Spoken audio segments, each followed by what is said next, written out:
Tata Rani, Tata. Flying sir. Thank you. പ്രത്യേകം ഒരിക്കലും ആരും എടുക്കില്ല, അവിടെ ഞാനും എടുത്തത്. കുറേ കാലത്തിന് ശേഷമാണ് തിയേറ്ററിൽ പോയിട്ട് സിനിമ കാണാൻ നിൽക്കുന്നത് അല്ലേ. സത്യത്തിൽ നമ്മളിപ്പോൾ സിനിമക്ക് പോക്ക് വളരെ കുറവാണ്. പിന്നെ ഇത്രയും ചർച്ചയായ സ്ഥിതിക്ക് എന്തായാലും തിയേറ്ററിൽ തന്നെ പോയിട്ട് കാണണം എന്നൊരാഗ്രഹം. അങ്ങനെയാണ് ഞാനും ദിശയും ബിലാലും ബില്ലയും ഞങ്ങൾ 4 പേരും. കമലമ്മ വന്നില്ല കേട്ടോ. കമലമ്മക്ക് പിന്നെ ഇങ്ങനത്തെ സിനിമകളോടൊന്നും വലിയൊരു താല്പര്യമില്ല. പോരാഞ്ഞിട്ട് ഉച്ചക്ക് 2 മണിക്കാണ് നമ്മൾ പോകുന്നത്. നേരത്തെ ഭക്ഷണം കഴിച്ചിട്ട് കുറച്ച് കഴിച്ചു. സത്യം സിനിമ മാത്രം ഇവർക്ക് അല്ലെങ്കിൽ ഈ സമയത്ത് ഇങ്ങനെ പുറത്തിറക്കുന്നത് ഭയങ്കര ഇഷ്ടം. അതാ സത്യം. എനിക്ക് പോകാൻ സത്യം പറഞ്ഞ ചെറിയൊരു മടിയുണ്ട്. പിന്നെ എല്ലാവരും ഇഷ്ടത്തിനനുസരിച്ച് പെരുമാറല്ലേ. നിങ്ങൾക്ക് പല സ്ഥലത്ത് പോകാനുള്ള അവസരങ്ങളുണ്ട്. അപ്പൊ പോകുന്നോണ്ട് അങ്ങനെ മനസ്സിലാവൂല. നിങ്ങൾക്കും അവസരങ്ങൾ ഉണ്ടല്ലോ. നമുക്കൊന്നും അവസരമില്ല. അല്ലല്ല, നിങ്ങൾക്ക് പോവാലോ. നിങ്ങൾക്ക് ഇവിടെ ഫ്രണ്ട്സ് ഉണ്ടെങ്കിൽ വൈകുന്നേരം 1/2 മണിക്കൂർ മാറി നിൽക്കാൻ പറ്റാണ്ട് നിങ്ങൾ പോവാത്തതും നിങ്ങൾക്ക് അങ്ങനത്തെ സുഹൃത്തുക്കൾ ഇല്ലാത്തതും നമ്മളെ കുറ്റമല്ലല്ലോ. നല്ല കുറ്റായിട്ട് പറയുന്നല്ല. നമുക്ക് സുഹൃത്തുക്കളില്ല. ഉള്ള ആൾക്കാർ തന്നെ ഭയങ്കര തിരക്കായിരിക്കും. നമുക്ക് തന്നെ തിരക്ക് എല്ലാവർക്കും ഉണ്ട്. ദിശ ഞാൻ തന്നെ ഇപ്പൊ ഒന്ന് ഇറങ്ങാന്ന് വിചാരിക്കുമ്പോഴത്തേക്ക് എമ്പുരാന്റെ വിശേഷം പറയാൻ വന്നിട്ട് നമ്മൾ അങ്ങോട്ടും ഇങ്ങോട്ടും അടിയുണ്ടാക്കുന്നതല്ലോ. സത്യത്തിൽ ഈ ഇടക്ക് പറയാൻ പറ്റിയ കാര്യം തന്നെയാണ്. നമ്മൾ വൈകുന്നേരം 1/2 മണിക്കൂർ 1 മണിക്കൂറായിട്ട് ഒന്ന് ഫ്രണ്ട്സിനെ കണ്ടിട്ട് ചായയും കുടിച്ചിട്ട് അവിടെ പോയിട്ട് വരുന്ന സമയത്ത് ഇവരെന്തോ നമ്മൾ ശരിക്കും ഊട്ടി ടൂറിനെല്ലാം പോയിട്ട് വരുന്ന ഭാവമായിരിക്കും. അത് ശരിയല്ല. ഞാനെപ്പോഴും പറയൂ, നിനക്കും പോവാ, എവിടെയും പോവാ, നിന്റെ സുഹൃത്തുക്കൾക്ക് വരുന്ന 1 മണിക്കൂർ റിലാക്സ് ചെയ്തിൽ അത് നല്ലതാണ്. എല്ലാവർക്കും നമുക്ക് റിഫ്രഷ്മെന്റ് കിട്ടുമെങ്കിൽ നല്ല കാര്യമെന്ന് പറയും. അപ്പോൾ നിങ്ങൾ പോവാത്തതും നിങ്ങളിപ്പോൾ സുഹൃത്തുക്കൾ എന്ന് പറയുന്നത് നിങ്ങളെക്കാൾ ബിസിയാണ്. അവർ വരാത്തതും അതിന് സമയം കണ്ടെത്താത്തതും ഒന്നും നമ്മളുടെ വിഷയമല്ല. പ്രത്യേകിച്ച് സ്ത്രീകളുടെ ഒരു അവസ്ഥ പറഞ്ഞതാ. സത്യത്തിൽ അതാണ് എനിക്ക് മനസ്സിലായി. കുട്ടികൾക്ക് ചായ കൊടുക്കണം. കുട്ടികളെ ഡിപ്പെൻഡ് ചെയ്ത് ബാക്കിയുള്ളവർക്ക് അനുസരിച്ചിട്ടാണ് നമ്മൾ ടൈം മാനേജ് ചെയ്യുക. നമ്മളെ സ്വന്തം കാര്യം നോക്കിയാൽ നമുക്ക് വളരെ സുഖമാണ്. എവിടെ വേണമെങ്കിൽ ഇറങ്ങി പോവാ, എല്ലാം ചെയ്യാം. ഇവര് ഫ്രീഡം തരുന്നില്ല എന്നുള്ള അങ്ങനത്തെ ഒന്നുമില്ല. പക്ഷെ നമ്മള് പല പല കാര്യങ്ങൾക്ക് വേണ്ടിയിട്ട് സമയം മാറ്റി വെക്കുന്നു. നമുക്ക് വേണ്ടിയിട്ട് മാറ്റി വെക്കാൻ സമയം പല കാര്യത്തിനിടയ്ക്ക് 1/2 മണിക്കൂർ നിങ്ങൾക്ക് വേണ്ടി മാറ്റി വെക്കണം. ഞാൻ പറഞ്ഞ അതിനുള്ള സമയം കണ്ടെത്തണം. നമ്മൾ പ്രയോറിറ്റി കൊടുക്കുന്നു. ഞങ്ങൾ ഇതിന് പ്രയോറിറ്റി കൊടുക്കുന്നു. 1/2 മണിക്കൂർ റിലാക്സേഷൻ നമുക്ക് വേണമല്ലോ. 1 മണിക്കൂർ അത് നിങ്ങളെ പിന്നെ ബാധിക്കുന്നില്ല. നമ്മൾ അങ്ങനെ മാറ്റി വെച്ചാൽ നമ്മൾ എല്ലാ ജോലിയും അവിടെ പെൻഡിങ് ആയിക്കോട്ടെ. എന്നാലും നമ്മൾ തന്നെ അനുഭവിക്കും. ആ പെൻഡിങ്ങിലുള്ള ജോലി വീണ്ടും അത് സ്മൂത്ത് ആവുകയും ചെയ്യും. ഈ 1/2 മണിക്കൂർ പണ്ടൊരു മരംവെട്ടുകാരന്റെ കഥ കേട്ടില്ല.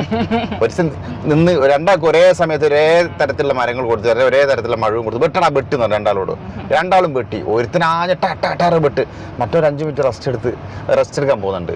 കൊത്തുന്ന മറ്റവൻ ഫുൾ വെട്ടിക്കൊണ്ടേയിരിക്കുക. വെട്ടി ഓരോ ഫസ്റ്റ് ജയിക്കും. എന്തായാലും നമുക്ക് ഉറപ്പല്ലേ. മറ്റവൻ അവിടെ കുറച്ച് നേരം കുത്തിഞ്ഞിട്ട് റെസ്റ്റ് എടുത്ത് വീണ്ടും വന്ന് കൊത്തുന്നത്. അപ്പോൾ ഒരു ചങ്ങ ഇടക്കിടക്ക് റെസ്റ്റ് എടുത്തിട്ട് കൊത്തുന്നു. മറ്റു ചങ്ങ വെച്ചാൽ കൊത്തല്. എന്നിട്ട് അവസാനം നോക്കുമ്പോൾ ഈ റെസ്റ്റ് എടുത്തവനാണ് ഫസ്റ്റ് മരം ഏറ്റവും കൂടുതൽ മരം വെട്ടി. ഒരു മരമല്ല, കുറേ മരങ്ങളാന്ന് തോന്നുന്നു അല്ലേ. ഏറ്റവും കൂടുതൽ മരം വെട്ടി. അതെന്താ അതിൻ്റെ അർത്ഥം? നമ്മൾ റിലാക്സ് ചെയ്യുമ്പോൾ നമുക്ക് ഒന്നും കൂടെ റീചാർജ് ചെയ്തിട്ട് നമ്മൾ ഒന്നും കൂടെ ഉത്സാഹം വരും. എന്താ പറയുന്നത്? ഉത്തേജന ഭയങ്കര പവർ ആയിരിക്കും. നമ്മളൊന്നുകൂടെ ഉത്സാഹത്തോട് കൂടി വീണ്ടും പെട്ടെ. അപ്പോൾ റെസ്റ്റ് വേണം നമുക്ക്. അതിൻ്റെ സമയം അതിന് പ്രയോറിറ്റി കൊടുക്കേണ്ടത് അവരവരാണ്. ഇപ്പം ഞാൻ പറഞ്ഞു, നീ 1/2 മണിക്കൂർ റെസ്റ്റ് എടുക്കും നമ്മൾ പറയണ്ട. നിങ്ങളെ ജോലി അങ്ങോട്ടേക്ക് ഒന്ന് മാറ്റി വെച്ചിട്ട് ചെയ്യുന്നതിൽ തെറ്റൊന്നുമില്ല. ചെയ്യണമെന്നാണ് ഞാൻ പറയുന്നത്. ഞാൻ എപ്പോഴും പറയുന്ന കാര്യം അത്. അപ്പോൾ എമ്പുരാൻ എന്ന് വെച്ചാൽ ഒരുപാട് ചർച്ചകൾക്ക് വഴിവെച്ചൊരു സിനിമയാണ്. സത്യത്തിൽ കുറേ കാലത്ത് ഞങ്ങൾ ലാസ്റ്റ് ഞാനും കമലമ്മയും ഞങ്ങളെല്ലാം കൂടി പോയ ലാസ്റ്റ് ഇതുപോലെ ഉച്ചക്ക് തന്നെ പോയൊരു പടമാണ് കാതൽ. മമ്മൂട്ടിയുടെ കുട്ടികളൊന്നും കൂട്ടാണ്ട്. അതൊരു ചർച്ച ചെയ്യപ്പെട്ട വിഷയമായിരുന്നു അല്ലേ ദിശ ആ സമയത്ത്. അപ്പോൾ അത് ചർച്ച ചെയ്യപ്പെടുമ്പോൾ നമുക്കത് കാണാനുള്ള എന്താണ് അതിലുള്ളതെന്നുള്ളൊരു ക്യൂരിയോസിറ്റി ഉണ്ടാവും. പക്ഷേ ഇത് ക്യൂരിയോസിറ്റി ഒന്നും എനിക്കില്ല ഇതിൻ്റെ അകത്ത്. നമ്മളും ഇതുവരെ ബന്ധപ്പെട്ട് കുറേ ചെറിയ റീൽസൊക്കെ ചെയ്തിട്ടുണ്ട്. നമ്മളതൊക്കെ സിനിമ കാണാതെ ചെയ്തതാണ്. നമ്മൾ ചെയ്യുന്നത് ആക്ഷേപഹാസ്യമാണ്. അതായത് ഒരു സിനിമയിലുള്ള സംഭവങ്ങൾ അത് ചിലപ്പോൾ കാരിക്കേച്ചറൊക്കെ നമ്മൾ കാണാറില്ലേ. കാരിക്കേച്ചർ ഒരാളുടെ ഏറ്റവും ഹൈലൈറ്റ് ഏറ്റവും ഉള്ള സാധനം മൂക്കാണ്. ഒരാളുടെ ഇതിൽ കുറച്ച് നീളമുള്ള ആ മൂക്കായിരിക്കും കാരിക്കേച്ചർ ഏറ്റവും വലുതായിട്ട് കാണിക്കുക. അതേപോലെ ആക്ഷേപഹാസ്യം എന്ന് പറയുമ്പോൾ നമ്മൾ കുറച്ച് മസാലയെല്ലാം കൂട്ടി കുറച്ച് ഡോസ് കൂട്ടി. ഇപ്പോൾ മോഹൻലാലിൻ്റെ തോളത്തിലേ ചെരിഞ്ഞിട്ടുള്ളൂ. ആക്ഷേപഹാസ്യത്തിൽ അപ്പാട് ഫുൾ ഇങ്ങനെ കൈ ഒടിഞ്ഞ പോലെ ഉണ്ടാവും. അതാണ് ആക്ഷേപഹാസ്യം. നമ്മുടെ കോമഡി ആക്കാൻ ശ്രമിക്കുന്നത് അതാണ്. ഞാനെന്നല്ലേ ആ ഒരു ഹ്യൂമറിന്റെ കാര്യം പറഞ്ഞതാണ്. അപ്പൊ അതേപോലെ ചിലപ്പോ ആ വ്യക്തി ആരെ കുറിച്ചിട്ടാണോ ചെയ്തത് അവര് എൻജോയ് ചെയ്യുന്നുണ്ടാവും. അവർ എൻജോയ് ചെയ്യാനാണ് കൂടുതൽ പ്രശ്നങ്ങളൊക്കെ വരുന്നത്. അതുകൊണ്ട് നമുക്ക് ചെയ്യാൻ തന്നെ നമ്മൾ എടുത്തത് നല്ല റീച്ചും നല്ല വ്യൂസും ആൾക്കാർ നല്ല അപ്രിഷിയേഷനും ഒക്കെ നമുക്ക് തന്നിട്ടുണ്ട്. എന്നാലും അതിൽ ചിലർ അതിന്റെ കണ്ടന്റുകളും കാര്യങ്ങളൊക്കെ രാഷ്ട്രീയപരമായിട്ടും മതപരമായിട്ടും ഒക്കെ സംസാരിച്ച് മുന്നിൽ വന്ന ആൾക്കാരുണ്ട്. അതൊന്നും നമ്മളെ ബാധിക്കുന്ന വിഷയമല്ല. പക്ഷെ എന്നാലും ഞാൻ പറയുന്നത് നേരെ ഒരു ശരിയായ വീഡിയോ തന്നെ ഇൻസ്റ്റാഗ്രാമിൽ ഇട്ട് നോക്കുമ്പോൾ എല്ലാം പോസിറ്റീവ് എന്നല്ല ഞാൻ പറയുന്നത്, പോസിറ്റീവ് തന്നെയാണ് ആക്ച്വലി. പക്ഷെ ഒരു ഇമോജിയിൽ ഒതുക്കിയിട്ട് അല്ലേ, ചിരിൻ്റെ ഇമോജി തന്നെയാണ് കൂടുതലും. പിന്നെ കൂടുതൽ രാഷ്ട്രീയം അതൊന്നും എൻ്റെ അത് എടുത്ത് വലിച്ച് എനിക്കൊന്ന് പുതിയ ജനറേഷൻ അതൊന്നും ഇല്ലാന്ന് തോന്നുന്നുണ്ട്. ഈ പഴയ ഈ ഫേസ്ബുക്കിലെ അമ്മാമ്മമാർ, ഇപ്പം നമ്മളെപ്പോലുള്ള അമ്മാമ്മമാർ, ഞാനും അമ്മാവൻ തന്നെയാണ് കേട്ടോ, ഇനിയിപ്പോൾ അത് ഞാൻ ന്യൂജനൊന്നല്ല, അമ്മാമ്മമാർ എഴുതി വിടുന്നതെന്ന് പറഞ്ഞാൽ തന്നെ സത്യത്തിൽ അവരിലാണ് കൂടുതൽ ഉള്ളതെന്ന് തോന്നുന്നു. ഇപ്പോൾ ഇപ്പോഴൊക്കെ മതവും രാഷ്ട്രീയവും ഓലം വേറെ എന്തിൻ്റെയോ പിറകെയാണ്. എന്തിൻ്റെ പിറകെയാന്ന് ഞാനിപ്പം പറയുന്നില്ല. അല്ല, നല്ല രീതിയിൽ വരട്ടെ. എന്തായാലും സിനിമ കാണട്ടെ. സിനിമ കണ്ടിട്ട് അഭിപ്രായം പറയാൻ പേടിയുണ്ട്. ഇപ്പം ഞങ്ങളുടെ സ്ക്രിപ്റ്റ് പറഞ്ഞ പോലെ നല്ലത് പറഞ്ഞു കഴിഞ്ഞാൽ സുഡാപ്പിന്നും മോശം പറഞ്ഞ സംഖ്യയും എന്നുള്ള ഒരു നിലപാടുകൾ പല ആളുകളും കമൻറ്റുകൾ കാണുമ്പോൾ നമുക്ക് മനസ്സിലാവും. നമ്മുടെ തേജക്കുട്ടന് വിഷമാവും കേട്ടോ. അവന് അമ്മമ്മേൻ്റെ അടുത്താണുള്ളത്, കാസർഗോഡാണ് ഉള്ളത്. ഇപ്പോൾ സിനിമക്ക് പോയി എന്ന് അറിഞ്ഞു കഴിഞ്ഞാൽ അവന് വിഷമാവാൻ സാധ്യതയുണ്ട്. പറഞ്ഞു പറയണ്ടേടാ, ബ്ലോഗ് കാണും പറഞ്ഞാൽ മതി. അത് മുമ്പേ പറഞ്ഞു കഴിഞ്ഞാ പോവാൻ പ്ലാൻ ചെയ്ത സമയത്ത് തന്നെ വിളിച്ചു പറഞ്ഞു ഞങ്ങൾ സിനിമ പോകുന്നുണ്ടേ. പക്ഷേ ഈ സിനിമയുടെ മാർക്കറ്റിംഗ്, അതിനെക്കുറിച്ച് പറയാതിരിക്കാൻ വയ്യ. മാർക്കറ്റിംഗ് അടിപൊളിയായിട്ട് ചെയ്തിട്ടുണ്ട് കേട്ടോ. കാരണം എന്ന് വെച്ചാൽ നിങ്ങൾക്ക് എല്ലാവർക്കും അറിയാമല്ലോ, ഇപ്പോൾ എല്ലാ തരത്തിലുള്ള ആളുകളെയും തിയേറ്ററിലേക്ക് കൊണ്ടുപോകുന്ന രീതിയിലുള്ള മാർക്കറ്റിംഗ് നടന്നിട്ടുണ്ട്. രാഷ്ട്രീയപരമായും മതപരമായുള്ള ചർച്ചകൾ വരുമ്പം തന്നെ എല്ലാവരും എന്താണ് അപ്പോൾ അതിലുള്ളത് എന്നുള്ളൊരു ക്യൂരിയോസിറ്റി ഉണ്ടാവും. എല്ലാ തരത്തിലുള്ള ആൾക്കാരും ഒരു സിനിമ കാണുകയും ചെയ്യും. ആ ഒരു കാര്യത്തിൽ ഒരു പൂർണ്ണമായും സക്സസ് തന്നെയാണ്. പിന്നെ അതിനെ കുറച്ച് ഇങ്ങനെയൊക്കെ ചെയ്യാനും ചെയ്തു പോകാൻ അതിൻ്റെ ഒരു ഗഡ്സും വേണം. ഈ ഒരു രീതിയിൽ വരും എന്നുള്ളത് ഒരു ആദ്യം അറിയാൻ പറ്റുന്ന കാര്യം തന്നെയാണ് ഒരു പരിധിവരെ എന്തായാലും. പക്ഷെ ഇത്രത്തോളം ചർച്ച ചെയ്യപ്പെടുന്നു, അല്ലെങ്കിൽ ഇത്രത്തോളം ആൾക്കാരിലേക്ക് എത്തുമെന്നോ ഇത്രത്തോളം പ്രശ്നങ്ങൾ ഉണ്ടാകുമെന്നോ ഒരു പക്ഷേ പ്രതീക്ഷിച്ചിട്ടുണ്ടാവില്ല.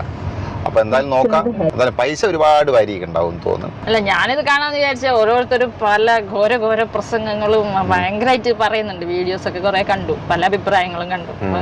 നമ്മളുടെ ഒരു കുഞ്ഞു ബുദ്ധിയിൽ എന്താണ് തോന്നുന്നതെന്ന് അറിയാലോ. മറ്റുള്ളവർ പറയുന്നത് വിശ്വസിക്കുന്നതിലും നല്ലത് നമുക്ക് സ്വന്തം കണ്ടിട്ട് എന്താ ഇതിലുള്ളതെന്ന് മനസ്സിലാക്കാൻ ഒരു ആഗ്രഹം, താല്പര്യം തോന്നുന്നു, അത്ര തന്നെ. ഇതിൽ ഞാൻ സിനിമ കാണുന്നതിന് മുമ്പേ പറയുന്നതാണ്. എന്തായാലും സിനിമ കണ്ടിട്ട് ബാക്കി പറയാം. അപ്പോൾ നമ്മളിത് എവിടെ എത്തി ബിലാലെ? ഇത് എത്തിയത് നമ്മൾ വടകര കീർത്തി മുദ്ര തിയേറ്ററിലാണ്. എനിക്കിവിടെ വടകരയിലെ ഏറ്റവും ഇഷ്ടമുള്ള ഒരു തിയേറ്റർ എന്ന് പറയുന്നത് കീർത്തി മുദ്ര തിയേറ്റർ. ഡെക്കറേഷൻ ഒക്കെ ഉണ്ടല്ലോ.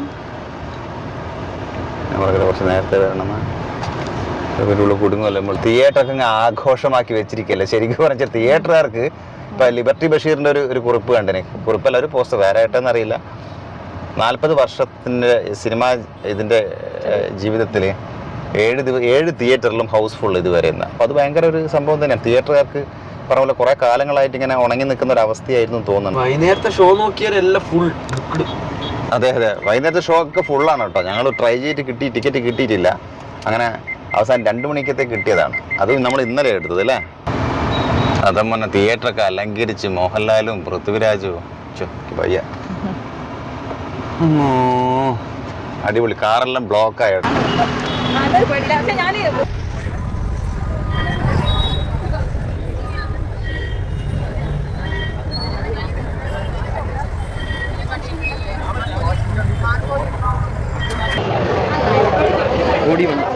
ഓടി വണ്ണ പരസ്യം കാണിക്കില്ലേ ഇതിൻ്റെ?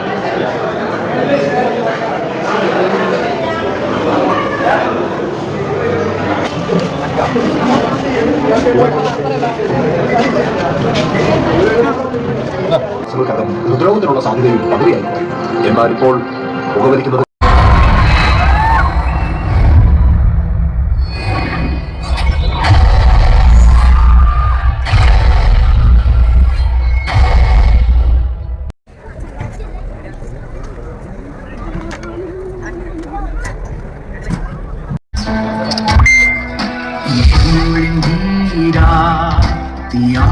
അങ്ങനെ ചുരുക്കി പറഞ്ഞാൽ എമ്പുരാൻ ഇറങ്ങിയിട്ട് അവിടെയുള്ള തിരക്കുകളൊക്കെ കാരണം സത്യം പറഞ്ഞാൽ അവിടെ നിന്ന് റിവ്യൂ പറയാൻ പറ്റാത്ത ഒരു സിറ്റുവേഷൻ ആയിരുന്നു. അപ്പോൾ ഞങ്ങൾ നേരെ ഒരു ചായയും ഒരു കടിയും കഴിച്ചിട്ട് റിവ്യൂ പറയാമെന്ന് വിചാരിച്ചിട്ട് നമ്മൾ വടകര കീർത്തി തിയേറ്ററിൻ്റെ അടുത്ത് നേരെ വിട്ട് അങ്ങനെ ടൗണിൽ കൂടെ വന്ന് ടൗണിൽ 1-2 ഷോപ്പൊക്കെ തുറന്നിട്ടുണ്ട്. അവിടെ നിന്ന് കിട്ടേണ്ട അവസാനം എൻ്റെ വീടിൻ്റെ അടുത്തേക്ക് എത്തിയിട്ട് ഒറ്റ തട്ടുകടയും തുറന്നിട്ടില്ല.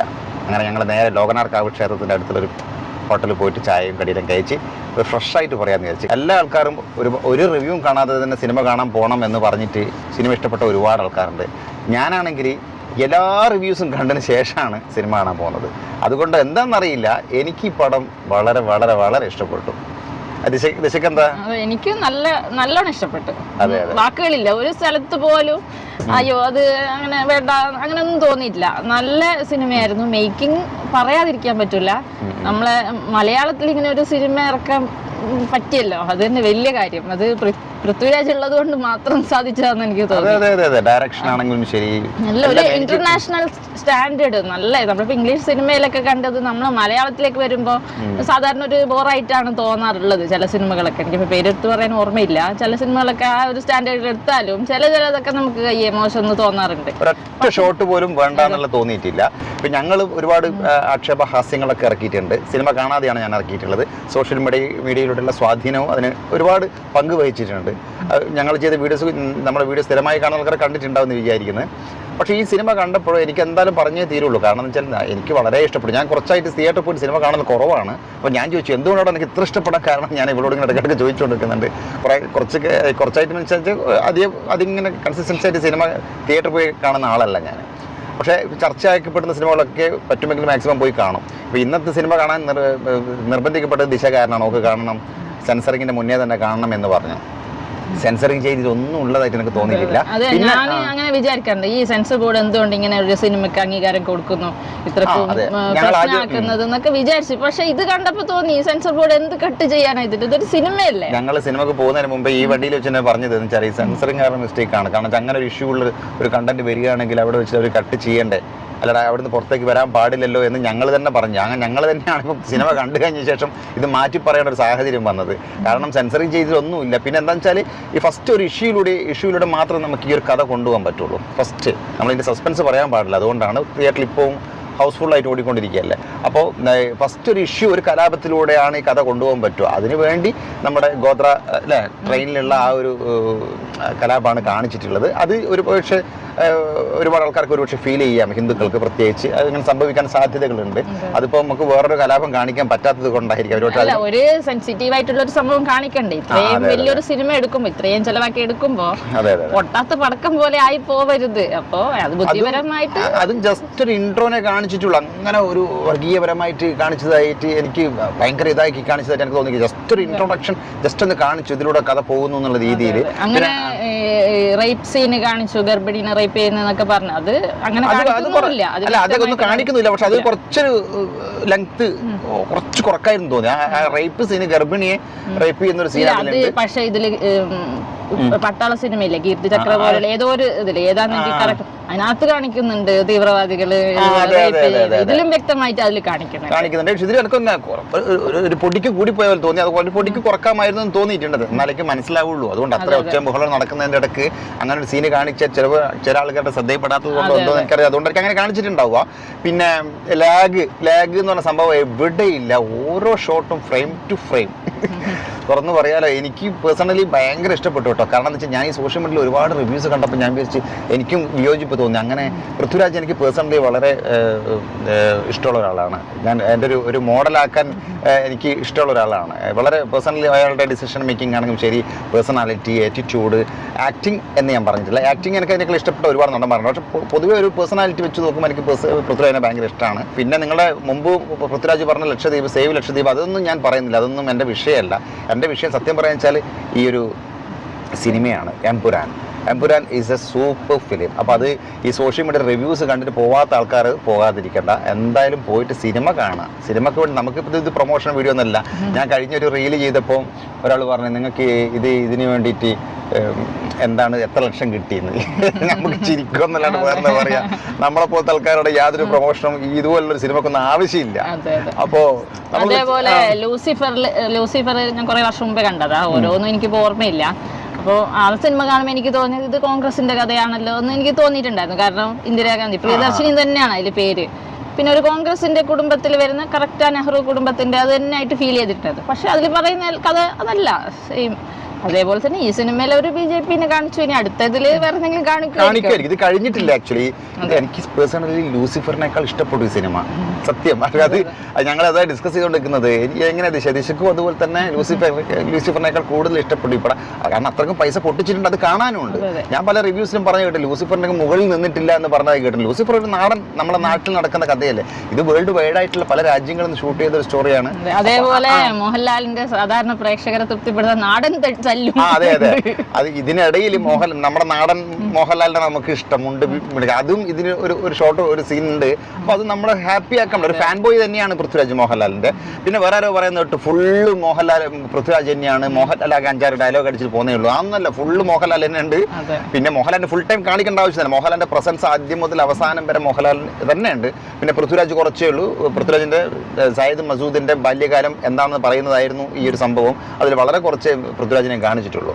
പിന്നെ ഞാൻ പല റിവ്യൂസും കണ്ടപ്പോൾ ഇങ്ങനെയൊക്കെ പറഞ്ഞ് ബഹളം ഉണ്ടാക്കി. സത്യത്തിൽ ഞാൻ വളരെ വൈകിട്ട് തിരക്കൊക്കെ കഴിഞ്ഞിട്ട് സിനിമക്ക് പോകുന്ന ആളാണ്. ഇപ്പോൾ ഇന്ന് ഞങ്ങൾ തിയേറ്ററിൽ നിന്ന് ഇരിക്കുന്ന സമയത്ത് ഇന്റർവൽ സമയത്ത് ഇവിടെ അടുത്ത് വന്ന ഒരാൾ ചോദിച്ചു, നിങ്ങൾ ഇപ്പോൾ കാണുന്നേ ഉള്ളൂ, നിങ്ങൾ ഇതിനെക്കുറിച്ച് കുറേ വീഡിയോ ഒക്കെ ഇറക്കിയല്ലോ എന്ന്.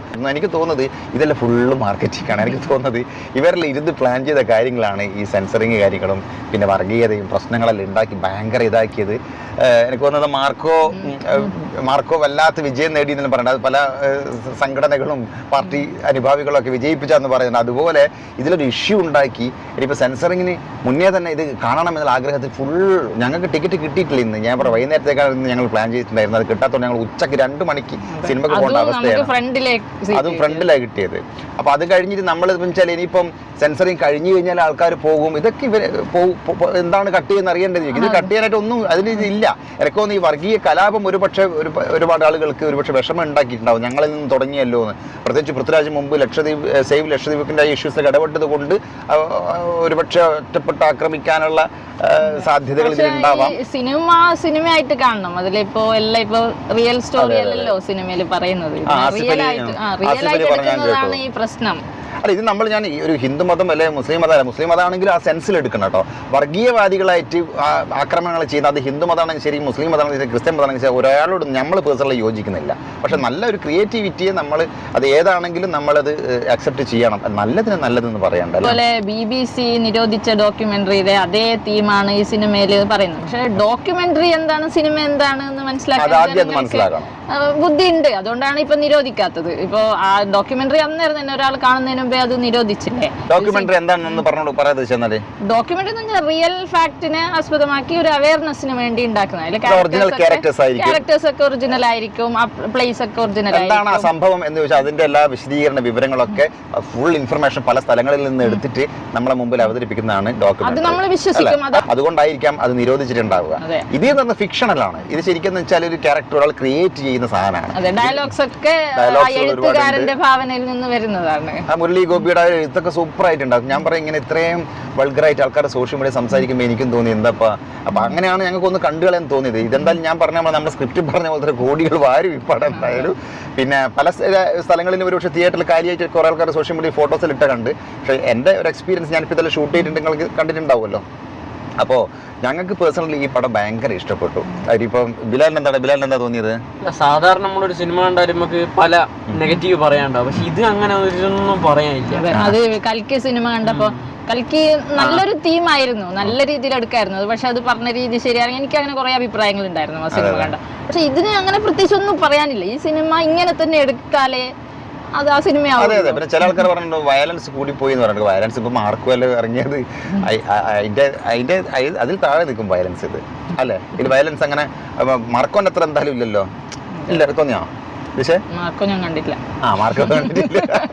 പിന്നെ പൃഥ്വിരാജ് ഒരു വർഷമായിട്ട് വേറെ സിനിമകളൊന്നും കമ്മിറ്റ് ചെയ്യാതെ ഡയറക്ഷനിൽ കോൺസെൻട്രേറ്റ് ചെയ്ത് എടുത്ത് പടാന്ന് പറയുന്ന ഇന്റർവ്യൂസിൽ കേട്ടു. അപ്പോൾ ഞാൻ പറയുന്നത് ഇത് ഒരു ക്രിയേഷനാണ്. ഇതിനെ നമ്മൾ ജാതി മത രാഷ്ട്രീയങ്ങളൊന്നും ഇതിലേക്ക് വലിച്ചിഴക്കാതെ സിനിമയായിട്ട് കണ്ടു കഴിഞ്ഞ് കഴിഞ്ഞാൽ ഇതൊന്നും പറയാനില്ല. എനിക്ക് തോന്നുന്നത് സെൻസറിങ്ങിൽ നിന്നൊന്നും 3 മിനിറ്റും പോകാൻ സാധ്യതയില്ല. അത് ഈ മോഹൻലാലൊക്കെ പാവം, ഞാൻ അല്ലേ സോറി പറയേണ്ട ആവശ്യം പോലും ഇതിൽ ഉണ്ടായിരുന്നില്ല. പക്ഷേ എന്താ സംഭവിച്ചതെന്ന് വെച്ചാൽ എനിക്കൊന്ന് ഈ കലാപത്തിൻ്റെ എന്തെങ്കിലും ആ ഒരു പ്രശ്നം കാണിച്ചത് കൊണ്ടായിരിക്കാം ഒരുപക്ഷെ അങ്ങനെ. ഇത് ഞാൻ നേരത്തെ പറഞ്ഞില്ല, സെൻസറിങ് ചെയ്യുന്ന ആൾക്കാർ ശ്രദ്ധിക്കാതെ ഇത് വിടാൻ പാടില്ലായിരുന്നു. അത് സെൻസറിങ്ങിന് പോയി കഴിഞ്ഞാൽ ഇത് കട്ട് ചെയ്യാനൊന്നുമില്ല. കാരണം ഇതിലും ഭീകരമായ പല പടങ്ങളും ഇറങ്ങിയിട്ട് നമ്മൾ തന്നെ കണ്ടിട്ടുണ്ടല്ലോ. അപ്പോൾ എല്ലാവരും ഇത് സിനിമകളോട് താല്പര്യമുള്ള ആൾക്കാർ പോയിട്ട് കാണുക, ആസ്വദിക്കുക അല്ലേ. വേറെ ഒന്നും പറയാനല്ല. എനിക്ക് തോന്നുന്നത് ഇനി അടുത്ത തേർഡ് പാർട്ട് ഇറങ്ങി കഴിഞ്ഞാൽ ഇതിന്റെ ഒക്കെ മറുപടി എല്ലാവർക്കും കിട്ടാൻ സാധ്യത. ആദ്യത്തേല് ഫുള്ള് വൈറ്റ് ആണ്, വൈറ്റ് ഡ്രസ്സാണ് മോഹൻലാൽ. ഇതിന്റെ അത് ഫുൾ ബ്ലാക്ക് അല്ലേ. അതെ. ഇനിയിപ്പോ അടുത്തതില് കൂടുതൽ വ്യക്തമാവുമായിരിക്കും. നമ്മൾ തിരക്ക് കൂട്ടണ്ട. പിന്നെ ഈ പറഞ്ഞ പോലെ നമ്മളിപ്പോ ഒരു 10-20 മിനിറ്റുള്ള വീഡിയോ നമ്മൾ തന്നെ ഇറക്കാന്ന് വെച്ചോ, അതിൽ നമ്മൾ 20 മിനിറ്റിലെ വീഡിയോ റീച്ച് ഭയങ്കര കുറവായിരിക്കും. അതിനൊരു കഷ്ണം ഏതെങ്കിലും മൂലക്കുള്ള സാധനം, സ്ട്രോങ് സാധനം എടുത്തിട്ട് ഷോർട്സിലോ റീൽസിലോ ഇട്ട് കഴിഞ്ഞാൽ അത് ഭയങ്കര വൈറലായിരിക്കും. നിങ്ങളെന്നാൽ നമുക്ക് അനുഭവം ഉള്ളതാണ്. നമ്മുടെ സിദ്ധാശ്രമത്തിലൊരു വീഡിയോ 10-15 മിനിറ്റിലുള്ള വീഡിയോ, അതിലൊരു കഷ്ണം ഞാൻ ഷോട്ട് എടുത്ത് യൂട്യൂബിൽ ഇട്ടപ്പോൾ 4, 5, 6 മില്യനാണ് പോയത്. നോക്കുമ്പോൾ അത് ഭയങ്കര നെഗറ്റീവ് കമൻറ്റ്സ് ഇതെല്ലാമായിട്ട്. കാരണം അതിൽ വലിയ വീടിനൊരു പ്രശ്നമില്ല, കാരണം അതിൽ ഞാൻ എല്ലാം എക്സ്പ്ലെയിൻ ചെയ്ത് പറയുന്നുണ്ട്. ചെറിയ ഷോർട്ട് സാധനത്തിൽ ആൾക്കാർക്ക് തെറ്റിദ്ധാരണകൾ വന്ന് ഒരുപാട് നെഗറ്റീവ് കമൻറ്റ്സ് ഉള്ളത്. രാഷ്ട്രീയവും ജാതിയും മതെല്ലാം മാറ്റി വെച്ചിട്ട് ഈ പടം പോയി കാണാൻ ആസ്വദിക്കുക അല്ലേ. അപ്പോൾ എമ്പുരാൻ കണ്ടിട്ട് വിശേഷങ്ങളൊക്കെ നിങ്ങൾ കണ്ട ആൾക്കാരുണ്ടാവും. ഇത് കേട്ടിട്ട് ഒരുപക്ഷെ ഞാൻ പറയുന്നതുകൊണ്ട് വിയോജിപ്പുള്ള ഒരുപാട് ആൾക്കാരുണ്ടാവുന്നു. രാഷ്ട്രീയപരമായിട്ട് മതപരമായിട്ട് ചിന്തിച്ച വിയോജിപ്പ് ഉണ്ടാവുന്ന ഉറപ്പ് തന്നെയാണ്. അത് ഞാനൊന്നും പറയുന്നില്ല. നിങ്ങളുടെ കമൻറ്റ് ബോക്സിൽ എന്താ നിങ്ങൾക്ക് പറയാനുള്ള വെച്ചാൽ പറയുക. എന്തായാലും thank you very much. By.